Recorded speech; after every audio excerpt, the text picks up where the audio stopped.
ಎಲ್ಲ ಕಾಲ್ ಬರೋದು. ಬಟ್ ಇದು ಬರೀ ಲೋನ್ ಆಪ್ ಗಳಿಂದ ಮಾತ್ರನೇ ಆಗ್ತಿರೋದಲ್ಲ. ನೀವು ಪ್ಲೇ ಸ್ಟೋರ್ ಅಲ್ಲಿ ಡೌನ್ಲೋಡ್ ಮಾಡುವಂತ ಇಂತ ಹಲವಾರು ಬೇರೆ ಬೇರೆ ಆಪ್ ಗಳು ಕೂಡ ಇದಕ್ಕೆ ಕಾರಣ ಆಗುತ್ತೆ. ಸೊ ನೀವು ಲೋನ್ ಆಪ್ ಅಂತಲ್ಲ, ಯಾವುದೇ ಆಪ್ ಗೆ ಪರ್ಮಿಷನ್ಸ್ ಕೊಡಕ್ ಮುಂಚೆನೆ ಪೂರ್ತಿಯಾಗಿ ಅದರ ಪ್ರೈವೇಸಿ ಪಾಲಿಸಿನ ಓದ್ಕೊಂಡು ಕೊಡ್ಬೇಕು. ಓಕೆ, ವಿಷಯಕ್ಕೆ ಬರೋಣ. ಈ ಲೋನ್ ಆಪ್ ಗಳ ಪ್ರೈವೇಸಿ ಪಾಲಿಸಿಲಿ ಇನ್ನೇನಿರುತ್ತೆ ಅಂತ ನೋಡೋಣ. ನಿಮ್ಮ ಫೇಸ್ಬುಕ್, ಇನ್ಸ್ಟಾಗ್ರಾಮ್ ಅಕೌಂಟ್ಸ್ ನ ಇವರು ಎಲ್ಲೋ ಕೂತ್ಕೊಂಡು ಲಾಗಿನ್ ಆಗೋದಕ್ಕೂ ಪರ್ಮಿಷನ್ ತಗೋತಾರೆ. ಬೇರೆ ಆಪ್ಸ್ ಮತ್ತೆ ವೆಬ್ಸೈಟ್ ಗಳಿಗೆ ನಿಮ್ಮ ಡಾಟಾನ ಶೇರ್ ಮಾಡೋದಕ್ಕೆ ಅಂದ್ರೆ ಮಾರೋದಕ್ಕೆ ಕೂಡ ಇವರು ಪರ್ಮಿಷನ್ ತಗೋತಾರೆ. ಚೇಂಜಸ್ ಇನ್ ಪ್ರೈವೇಸಿ ಪಾಲಿಸಿ ಅಂದ್ರೆ ನೀವು ಎಲ್ಲಾ ಓದಿ ಪರ್ಮಿಷನ್ ಕೊಟ್ಟ ಮೇಲೂ ಕೂಡ ಅವರು ಪ್ರೈವೇಸಿ ಪಾಲಿಸಿನ ಯಾವಾಗ ಬೇಕಾದ್ರೂ ಚೇಂಜ್ ಮಾಡಬಹುದು ಅಂತ.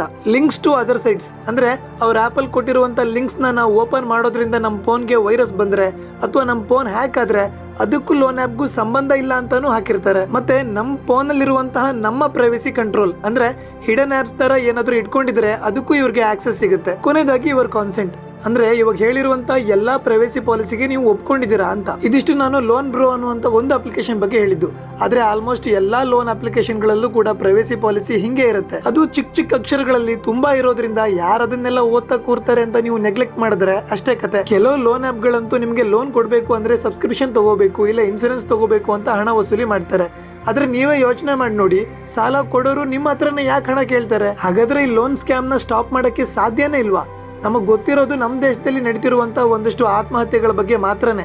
ಆದ್ರೆ ಇದು ಬರೀ ನಮ್ಮ ದೇಶಕ್ಕೆ ಮಾತ್ರ ಸಂಬಂಧಪಟ್ಟಿರುವಂತ ಸಮಸ್ಯೆ ಅಲ್ಲ. ಎಕ್ಸಾಂಪಲ್ಗೆ ನೈಜೀರಿಯಾದಲ್ಲಿ ಸಾಲ ವಾಪಸ್ ಕಟ್ಟದೇ ಇದ್ರೆ ಅವ್ರ ಫೋಟೋಗೊಂದು ಹೂವಿನ ಹಾರ ಹಾಕಿ ಸಾಲ ತಗೊಂಡವನು ಸತ್ತಿದ್ದಾನೆ ಅಂತ ಫೇಸ್ಬುಕ್ ಅಲ್ಲಿ ಪೋಸ್ಟ್ ಹಾಕ್ತಾರೆ. ಇನ್ನು ತುಂಬಾ ದೇಶಗಳಲ್ಲಿ ಲೋನ್ ಆಪ್ಸ್ ಗಳು ಮಾಡುವಂತ ಅರಾಜಕತೆ ಹಿಂಗೆ ಇರುತ್ತೆ. ಇಷ್ಟೆಲ್ಲ ನಡೀತಿದ್ರು ಈ ಲೋನ್ ಆಪ್ ನ ಯಾರು ಏನು ಮಾಡಕ್ಕಾಗಲ್ವಾ? ನಿಜ ಹೇಳ್ಬೇಕು ಅಂದ್ರೆ ನಮ್ ಗೌರ್ಮೆಂಟ್ ಒಬ್ಬರನ್ನೋ ಇಬ್ಬರನ್ನೋ ಅರೆಸ್ಟ್ ಮಾಡಿದೆ. ಆದ್ರೆ ಈ ತರ ತುಂಬಾ ಆಪ್ ಗಳಿದಾವೆ. ಎಲ್ಲದನ್ನು ಅಂದ್ರೆ ಏನು ಮಾಡಕ್ ಆಗಲ್ಲ ಅಂತಾನೆ ಹೇಳ್ಬೋದು.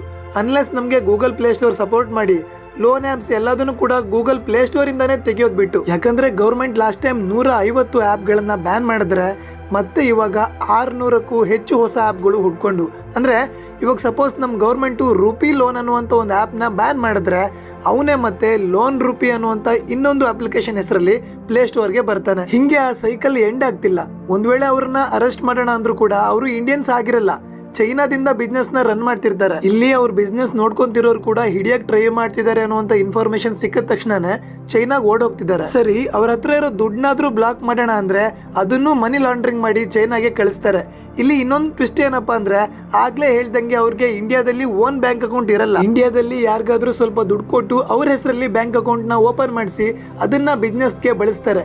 ಆಮೇಲೆ ಆ ದುಡ್ಡನ್ನ ಹವಾಲಾ ಮೂಲಕ ಚೈನಾಗೆ ಸಾಗಿಸ್ತಾರೆ. ಎಲ್ಲಾ ಪ್ರೂಫ್ ಇಟ್ಕೊಂಡು ಅವ್ರನ್ನ ಅರೆಸ್ಟ್ ಮಾಡ್ಬೇಕು ಅಂದ್ರೆ ಅವ್ರ ಹೆಸರಲ್ಲಿ ಬ್ಯಾಂಕ್ ಅಕೌಂಟ್ ಆಗ್ಲಿ ಬಿಸ್ನೆಸ್ ಆಗ್ಲಿ ಏನು ಇರಲ್ಲ. ಅವಾಗ ನಮ್ಮ ಇಂಡಿಯನ್ಸ್ ನ ನಾವೇ ಅರೆಸ್ಟ್ ಮಾಡ್ಕೋಬೇಕು. ಅಫ್ಕೋರ್ಸ್ ಇಂಡಿಯನ್ಸ್ ಆದ್ರೂ ಅರೆಸ್ಟ್ ಮಾಡೋದು ಮಾಡ್ತಾರೆ, ಆದ್ರೆ ತಪ್ಪು ಮಾಡಿದವನು ತಪ್ಪಿಸ್ಕೊಂಡ್ನಲ್ವಾ, ಅವನ್ನ ನೋಡಿ ಮತ್ತೊಂದಿಷ್ಟು ಜನ ಬರ್ತಾರೆ, ಹಣ ಸಂಪಾದಿಸ್ತಾರೆ, ವಾಪಸ್ ಹೋಗ್ತಾರೆ. ಇಷ್ಟೆಲ್ಲ ನಡೀತಿದ್ರು ಲೋನ್ ಆಪ್ ನ ಸಪೋರ್ಟ್ ಮಾಡೋರು ಕೆಲವ್ರು ಇದ್ದಾರೆ. ಅವರು ಲೋನ್ ಕೊಡ್ಬೇಕಾದ್ರೆ ಎಲ್ಲ ಹೇಳ್ತಾರಲ್ವಾ, ಮತ್ತೆ ಅವ್ರದ್ದೇನ್ ತಪ್ಪಿದೆ ಅಂತ. ನಿಜ ಎಲ್ಲ ಹೇಳ್ತಾರೆ, ಲೋನ್ ಲೇಟ್ ಆಗಿ ಪೇ ಮಾಡಿದ್ರೆ ಇಂಟ್ರೆಸ್ಟ್ ಇರುತ್ತೆ ಅಂತ ಹೇಳ್ತಾರೆ. ಆದ್ರೆ ಹೆರಾಸ್ ಮಾಡ್ತೀವಿ ಅಂತ ಹೇಳ್ತಿದಾರಾ? ಹಂಗ ಹೇಳಿದ್ರೆ ಯಾರಾದ್ರೂ ಲೋನ್ ತಗೋತಾರ? As per RBI rules loan ವಾಪಸ್ ಕಟ್ಟೋದಕ್ಕೆ ಯಾರೇ ಆದ್ರೂ ಮಿನಿಮಮ್ 3 ತಿಂಗಳ ಕಾಲ ಟೈಮ್ ಕೊಡ್ಬೇಕು. ಆದ್ರೆ ಇವರು 1 ವಾರ ಕೂಡ ಕೊಡ್ತಿಲ್ಲ. ಸರಿ, ಇಂಟ್ರೆಸ್ಟ್ ರೇಟ್ ಬಗ್ಗೆ ಆದ್ರೂ ಸರಿಯಾಗಿ ಹೇಳ್ತಿದಾರ ಅಂದ್ರೆ ಅದು ಇಲ್ಲ. ಇವಾಗ 37% ಇಂಟ್ರೆಸ್ಟ್ ಪರ್ ಆನಮ್ ಅಂದ್ರೆ ಎಲ್ಲರಿಗೂ ಅರ್ಥ ಆಗುತ್ತೆ. ಆದ್ರೆ ಡೈಲಿ 0.1% ಅಂದ್ರೆ ಯಾರ್ಗ ಅರ್ಥ ಆಗುತ್ತೆ? ರೀಸೆಂಟ್ಲಿ ಒಂದು ಹುಡುಗಿ ಲೋನ್ ಕಟ್ಟಿಲ್ಲ ಅಂತ ಆ ಹುಡುಗಿ ಫೋಟೋನ ಮಾರ್ಫಿಂಗ್ ಮಾಡಿ, ಅಂದ್ರೆ ಚೆನ್ನಾಗಿರೋ ಆ ಫೋಟೋನ ನ್ಯೂಡ್ ಫೋಟೋ ತರ ಎಡಿಟ್ ಮಾಡಿ ಆ ಹುಡುಗಿ ನಂಬರ್ಗೆ ಕಳಿಸಿ ಆಮೇಲೆ ಅದನ್ನ ವೆಬ್ಸೈಟ್ ಅಲ್ಲಿ ಕೂಡ ಹಾಕಿದ್ರು. ಇಷ್ಟು ದೊಡ್ಡ ಮೋಸ ನಡೀತಿದ್ರು ಕೂಡ ಈ ಲೋನ್ ಆಪ್ಗೆ ಸ್ವಲ್ಪನೂ ಡಿಮ್ಯಾಂಡ್ ಕಮ್ಮಿ ಆಗಿಲ್ಲ. ಇದನ್ನ ನಿಲ್ಸೋದು ತುಂಬಾನೇ ಕಷ್ಟ. ಯಾಕಂದ್ರೆ ನಮ್ಮ ಅವಶ್ಯಕತೆಗಳಿಂದಾನೇ ಈ ಲೋನ್ ಆಪ್ ಹುಡ್ಕೊಂಡಿರೋದು. ಸಾಧ್ಯ ಆದ್ರೆ ನೀವು ಲೋನ್ ಆಪ್ ಸವಾಸಕ್ಕೆ ಹೋಗ್ಬೇಡಿ.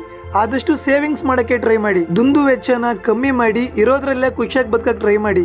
ನಂಗೆ ಗೊತ್ತು ಇದು ತುಂಬಾ ಬೋರಿಂಗ್ ಅಡ್ವೈಸ್ ಅಂತ, ಎಲ್ಲರೂ ಇದನ್ನೇ ಹೇಳ್ತಾರೆ ಅಂತ, ಬಟ್ ಬೇರೆ ಆಪ್ಷನ್ ಏನಿದೆ? ಹಾಗಾದ್ರೆ ಒಳ್ಳೆ ಲೋನ್ ಆಪ್ಗಳೇ ಇಲ್ವಾ ಅಂದ್ರೆ ಪೇಟಿಎಂ, ಮೊಬಿಕ್ವಿಕ್ ತರದ ಆಪ್ಗಳು 1 ಮಂತ್ ಇಂಟ್ರೆಸ್ಟ್ ಫ್ರೀ ಲೋನ್ ನ ಕೊಡ್ತವೆ. 1 ಮಂತ್ ಒಳಗಡೆನೆ ಕಟ್ಟಿದ್ರೆ ಬಡ್ಡಿ ಕೂಡ ಇರಲ್ಲ. ಬಟ್ ಸ್ವಲ್ಪ ಪ್ರೊಸೆಸಿಂಗ್ ಚಾರ್ಜಸ್ ಇರ್ಬೋದು.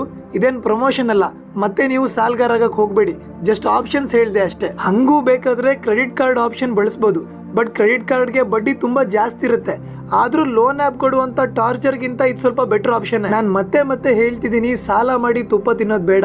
ಅನಿವಾರ್ಯತೆಗಳಿಗಾಗಿ ಮಾತ್ರ ಸಾಲ ಮಾಡಿ, ಆದ್ರೆ ಅವಶ್ಯಕತೆಗಳಿಗೆ ಯಾವತ್ತೂ ಸಾಲ ಮಾಡಬೇಡಿ. ಕೆಲವು ಅತಿ ಬುದ್ಧಿವಂತರು ಮಾಡುವಂತ ಕೆಲಸ ಹೇಳ್ತೀನಿ ಕೇಳಿ. ಲೋನ್ ಆಪ್ ಇನ್ಸ್ಟಾಲ್ ಮಾಡಕ್ ಮುಂಚೆನೆ ಅವ್ರ ಫೋನ್ ಅಲ್ಲಿರುವಂತ ಡಾಟಾ ಎಲ್ಲದನ್ನು ಬೇರೆ ಕಡೆ ಸೇವ್ ಮಾಡ್ಕೊಂಡು ಆಮೇಲೆ ಫೋನ್ ನ ಫ್ಯಾಕ್ಟ್ರಿ ರೀಸೆಟ್ ಮಾಡಿ ಆಮೇಲೆ ಪ್ಲೇ ಸ್ಟೋರ್ ಅಲ್ಲಿ ಕೆಲವೊಂದು ಆಪ್ಗಳು ಫೇಕ್ ಕಾಂಟ್ಯಾಕ್ಟ್ ಲಿಸ್ಟ್ ಕೊಡುತ್ತೆ. ಆ ನಂಬರ್ಸ್ ಯಾರ ಹತ್ರನೂ ಇರಲ್ಲ. ಇವರು ಆ ನಂಬರ್ಸ್ನ ಫೋನಲ್ಲಿ ಆ್ಯಡ್ ಮಾಡಿಕೊಂಡು ಆಮೇಲೆ ಲೋನ್ ಆ್ಯಪ್ನ ಇನ್ಸ್ಟಾಲ್ ಮಾಡಿಕೊಂಡು ಲೋನ್ ಬಂದಮೇಲೆ ಆ ಆ್ಯಪ್ಗೆ ಕೊಟ್ಟಿರುವಂಥ ಪರ್ಮಿಷನ್ನ ವಾಪಸ್ ತೆಗೆದು ಆ ಆ್ಯಪ್ನ ಅನ್ಇನ್ಸ್ಟಾಲ್ ಮಾಡ್ತಾರೆ. ಆಮೇಲೆ ಪುನಃ ತಮ್ಮ ಫೋನ್ನ ಫ್ಯಾಕ್ಟ್ರಿ ಡಾಟಾ ರೀಸೆಟ್ ಮಾಡಿ ಆಮೇಲೆ ಪುನಃ ತಮ್ಮ ಒರಿಜಿನಲ್ ಕಾಂಟ್ಯಾಕ್ಟ್ಸ್ ಮತ್ತೆ ಬೇರೆ ಡಿವೈಸಲ್ಲಿ ಕಾಪಿ ಮಾಡಿರುವಂತಹ ಡಾಟಾನ ಸೇವ್ ಮಾಡ್ತಾರೆ. ಹಿಂಗ್ ಮಾಡಿ ಅಂತ ನಾನು ನಿಮ್ಗೆ ಐಡಿಯಾ ಕೊಡ್ತಿರೋದಲ್ಲಪ್ಪ, ಆಮೇಲೆ ತಪ್ಪು ತಿಳ್ಕೊಬೇಡಿ. ಅಷ್ಟಕ್ಕೂ ಇಷ್ಟೆಲ್ಲ ಸರ್ಕಸ್ ಮಾಡೋದು ಅವ್ರು ಕೂಡ 2,000ಕ್ಕೆ. ಅಂಡ್ ಇಷ್ಟು ಮಾಡಿದ್ರು ನಿಮ್ಮ ಅಡ್ರೆಸ್ ಪ್ರೂಫ್ ಅವ್ರಿಗೆ ಸಿಗುತ್ತೆ, ನಿಮ್ಮ ಫೋನ್ ನಂಬರ್ ಕೂಡ ಅವ್ರ ಹತ್ರ ಇರುತ್ತೆ. ಸೊ ನಿಮ್ಮ ಕಾಂಟ್ಯಾಕ್ಟ್ಸ್ಗೆ ಕಾಲ್ ಮಾಡಿಲ್ಲ ಅಂದ್ರೂ ನಿಮಗೆ ಕಾಲ್ ಮಾಡೋದು ಮಾಡೇ ಮಾಡ್ತಾರೆ. ಮನೆಗೆ ಬಂದು ಗಲಾಟೆ ಮಾಡೋ ಚಾನ್ಸಸ್ ಕೂಡ ಇರುತ್ತೆ. ಸೊ ಲೋನ್ ಆ್ಯಪ್ಸಲ್ಲಿ ಲೋನ್ ತೊಗೊಳಕ್ ಮುಂಚೆ ನೀವು ಎಷ್ಟೆಲ್ಲ ಫೇಸ್ ಮಾಡಬೇಕಾಗ್ಬೋದು ಅನ್ನೋದನ್ನ ಯೋಚನೆ ಮಾಡ್ಬಿಟ್ಟು ನೋಡಿ. ಲೈಫಲ್ಲಿ ಎಲ್ಲರೂ ತಪ್ಪು ಮಾಡ್ತಾರೆ. ನೀವು ಲೋನ್ ಅಮೌಂಟ್ನ ಫುಲ್ ಕಟ್ಟಿದ್ರೂ ಕೂಡ ಇನ್ನೂ ಕಟ್ಟಿ ಅಂತ ತುಂಬ ಜನಕ್ಕೆ ಕಾಲ್ ಬರ್ತಿರುತ್ತೆ. ಇಂಥ ಟೈಮಲ್ಲಿ ಹೆದರ್ಕೋಬೇಡಿ. ಸಿಚುವೇಶನ್ಸ್ನ ನಿಮ್ಮ ಪೇರೆಂಟ್ಸ್ಗೆ ಎಕ್ಸ್ಪ್ಲೈನ್ ಮಾಡಿ, ಈ ಥರ ತಪ್ಪು ಮಾಡಿದ್ದೀನಿ, ಮುಂದೆ ಯಾವತ್ತೂ ಹಿಂಗೆ ಮಾಡಲ್ಲ ಅಂತ ಹೇಳಿ. ಅವ್ರು ಬೈಬೋದು, ಆದರೆ ಖಂಡಿತ ಅರ್ಥ ಮಾಡ್ಕೋತಾರೆ. ಇವಾಗ ಆಲ್ರೆಡಿ ಲೋನ್ ಆ್ಯಪ್ಗಳ ಬಲೆಗೆ ಬಿದ್ದು ನೀವು ಟಾರ್ಚರ್ ಅನುಭವಿಸ್ತಾ ಇದ್ರೆ ನಾನು ನಿಮಗೆ ಏನು ಹೇಳ್ತೀನಿ ಅಂದರೆ, ನೀವು ಯಾರೇ ಆಗಿದ್ರು ಸರಿ, ನಿಮ್ಮ ಜೀವನಕ್ಕಿಂತ ಮರ್ಯಾದೆ ಖಂಡಿತ ಮುಖ್ಯ ಅಲ್ಲ. ಬೇಕಾದ್ರೆ ಲೋನ್ ಆ್ಯಪ್ಸಲ್ಲಿ ಜಾಸ್ತಿ ಇಂಟ್ರೆಸ್ಟ್ ಚಾರ್ಜ್ ಮಾಡೋರ ಮೇಲೆ ನೀವು ಕೇಸ್ ಕೂಡ ಫೈಲ್ ಮಾಡ್ಬೋದು. ನಿಮ್ಮ ಪೇರೆಂಟ್ಸ್ ಅಥವಾ ಫ್ರೆಂಡ್ಸ್ ಹೆಲ್ಪ್ ತಗೊಂಡು ಹೆರಾಸ್ ಮಾಡೋರ ಮೇಲೆ ಪೊಲೀಸ್ ಸ್ಟೇಷನ್ನಲ್ಲಿ ಕಂಪ್ಲೇಂಟ್ ಕೊಡಿ. ಅದನ್ನ ಬಿಟ್ಟು ಇದಕ್ಕೆಲ್ಲ ಹೆದರಿ ಜೀವಕ್ಕೆ ಏನಾದರೂ ಮಾಡ್ಕೊಳ್ಳೋದು ಮೂರ್ಖತನ ಅಷ್ಟೇ. ಲೋನ್ ಆ್ಯಪ್ಗಳಿಗೆ ನಿಮ್ಮನ್ನ ಬ್ಲ್ಯಾಕ್ ಮೇಲ್ ಮಾಡೋಕ್ಕೆ ಯಾವುದೇ ಹಕ್ಕಿಲ್ಲ. ಅವ್ರು ನಿಮಗೆ ಕಳಿಸೋ most of the legal notice fake ಆಗಿರುತ್ತೆ. ಒಂದ್ ವೇಳೆ ಅದು ನಿಜನೇ ಆಗಿದ್ರು ಪೊಲೀಸ್ ನಿಮ್ಮನ್ನ ಅರೆಸ್ಟ್ ಮಾಡಲ್ಲ. ಲೋನ್ ಕೊಟ್ಟವರು ನಿಮಗೆ ನೋಟಿಸ್ ಕೊಟ್ಟು ಕೋರ್ಟ್ಗೆ ಹೋಗ್ಬೇಕಾಗತ್ತೆ. ಅಂಡ್ ಕೋರ್ಟಲ್ಲಿ ಕೂಡ ನೀವು ಗೆಲ್ಲೋ ಚಾನ್ಸಸ್ ಜಾಸ್ತಿ ಇರುತ್ತೆ. ಯಾಕಂದ್ರೆ ಅಷ್ಟು ದುಬಾರಿ ಬಡ್ಡಿ ದರಕ್ಕೆ ಲೋನ್ ಕೊಡೋದನ್ನ ನಮ್ಮ ಕಾನೂನೇ ಒಪ್ಪಲ್ಲ. ಮತ್ತೆ ಇವ್ರಿಗೆ ನಿಮ್ಮ ಕಾಂಟ್ಯಾಕ್ಟ್ ಡೀಟೇಲ್ಸ್ ಅಥವಾ ಐಡೆಂಟಿಟಿ ಡೀಟೇಲ್ಸ್ ನ ಮಿಸ್ಯೂಸ್ ಮಾಡ್ಕೊಳ್ಳಕ್ಕೆ ಯಾವುದೇ ರೈಟ್ಸ್ ಇರಲ್ಲ. ನೀವು ಈ ವಿಷಯದಲ್ಲಿ ಹೆದರ್ಕೊಳ್ದೆ ಕಂಪ್ಲೇಂಟ್ ನ ಕೊಡ್ಬೋದು. ಸೊ ನಿಮ್ಗೆ ಲೀಗಲ್ ನೋಟಿಸ್ ಬಂದ್ರೂ ನೀವು ಹೆದರೋ ಅವಶ್ಯಕತೆ ಇರಲ್ಲ. ಮತ್ತೆ ನಿಮಗ್ ಬಂದಿರುವಂತಹ ಬೆದರಿಕೆಯ ಕರೆ ಮತ್ತೆ ಮೆಸೇಜಸ್ ಗಳನ್ನ ಕೋರ್ಟ್ ಅಲ್ಲಿ ಸಬ್ಮಿಟ್ ಮಾಡಿದ್ರೆ ಅವ್ರಿಗೆ ಲಾಸ್. Under section 70